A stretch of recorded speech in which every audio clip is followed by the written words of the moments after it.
Ողջույն ընկերներ, առաջարկում եմ պատրաստել շատ համեղ ու փափուկ գառնու գաթա։ Եվ այսպես տարայի մեջ լցնում ենք մաղած ալյուր, ավելացնում 250 գրամ փափուկ կարագ։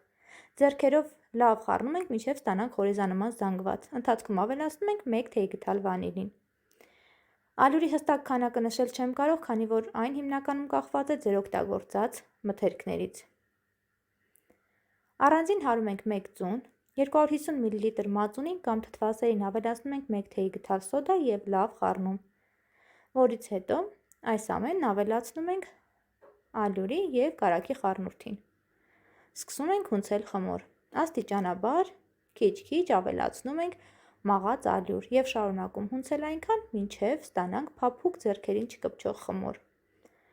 Ալյուրը միանգամից չենք ավելացնում շատ չափաբաժնով, քանի որ պինդ խմորից ստացվելու է չոր գաթա։ Ալյուրի ավելացումը դադարեցնում ենք հենց այն ժամանակ, երբ խմորն այլևս ձեռքերին չի կպչում։ Պատրաստի խմորից առանձնացնում ենք փոքր մաս, որպեսզի հետագայում զարդարենք, իսկ մնացած հիմնական մասը գնդում ենք և առայժմ դնում ենք մի կողմ, որ հանգստանա։ Այդ ընթացքում կպատրաստենք խորիզը։ Տարայի մեջ լցնում ենք կես բաժակ յուղ, ավելացնում 1 թեյ գդալ վանիլին, 1,5 բաժակ շաքարավազ։ Այս ամենը լավ խառնում ենք կամ ձեռքերով,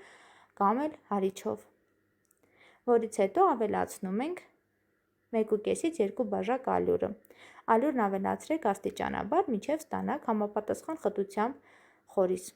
Այն է, երբ ձեռքի ափի մեջ խորիզը սեղմում ենք, վերածվում գնդի, մատով հպվելիս հեշտությամբ փշրվում է։ Ահա և խորիզն էլ է պատրաստ, այժմ ձևավորենք գաթան։ Խմորի մեծ գունդը ձեռքերի օգնությամբ բացում ենք բարակ շրջանի տեսքով։ Կենտրոնում լցնում ենք խորիզը և խմորի եզրերը սկսում ենք հավաքել իրար լավ ամրացնելով։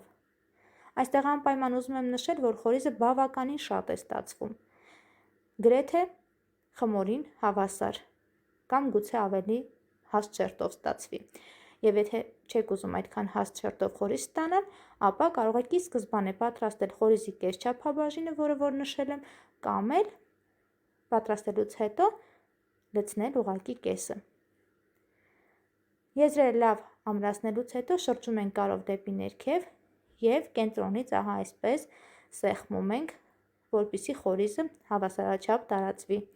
և սկսում ենք ձեռքերով բացել, մինչև ցանկալի հաստություն ստանալը։ Այստեղ ամեն ինչ կախված է ձեր ճաշակից։ Այնուհետև գաթայի կողքերը ձևավորում ենք, ինչպես ներկայացնում եմ, կամս ձեր ճաշակի, որից հետո վերցնում ենք խմորի փոքր մասը, որը առանձնացրել էինք, նրան տալիս ենք պարանի տեսք և սկսում ենք ձևավորել տառեր։ Տառերը տեղադրում ենք գաթայի վրա, և քանի որ մենք այսօր թխում ենք գառնու գաթա, հետևաբար գաթայի վրա գրում ենք գառնի բառը։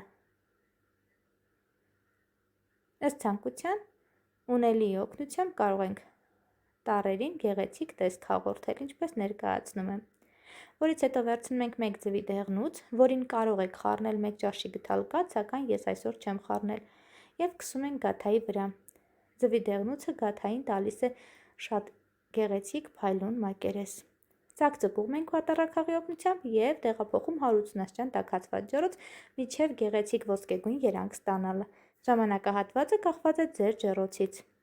Արդյունքում ստանում ենք փայլուն, ախորժելի, փափուկ ու շատ համեղ գաթա։ Դե ինչ, այսօր այսքանը, բարի ախորժակ։